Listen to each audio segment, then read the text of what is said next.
I just got back from an early screening of Novocaine, a movie about the guy who has SEPA. Whoa. Congenital insensitivity to pain is one of the rarest conditions on the planet. Yeah. I have a spoiler-free review for you. First of all, the action was fantastic. I don't know how these directors keep coming up with new ways to kill people. Actually, that's a good point. Who's the sadistic asshole who's like writing this shit?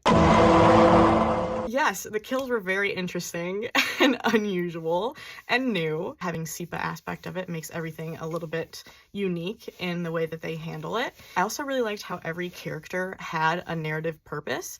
Like, for example, even the girl who he spends the whole movie trying to save, she wasn't just a placeholder. I'm fighting all these guys because of this reason. She had her own motivations. She had her own storyline. The villain was interesting, which is hard to do, especially for this kind of movie where it's, I do this bad thing at the beginning and then I face the consequences as a vehicle for the main character to seem like a badass. That was also not the case for the villain. It was interesting to watch and it was fun. And that's kind of the main thing. It was a very fun movie. However, I will say that my major negative is that because of the pain-free aspect of it, it seems like they decided to go to town on it.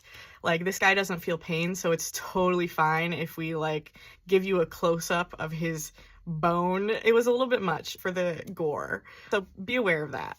I would say for me that we're no longer a 10 out of 10 because of the level of it, but you know exactly what you're signing up for when you go see this movie. It's probably up to your personal preference. Another thing that's going to knock off a point for me, in addition to the gore, is the pain of the other characters. We know that Homeboy cannot feel pain. We know he's going to be able to get back up every single time he gets hit.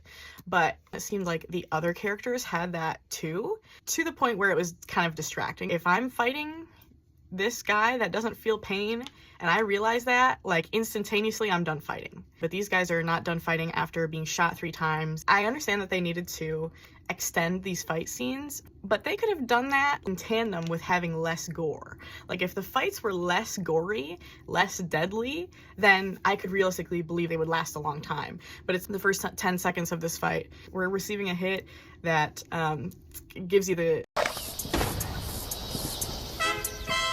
game over, okay? 3 minutes later, we're still going at it as if we're not literally dead by now.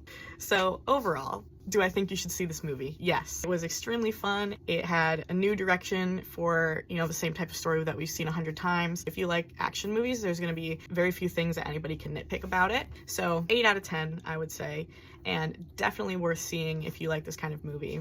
Let me know in the comments what movie you want me to review next, and I'll see you then.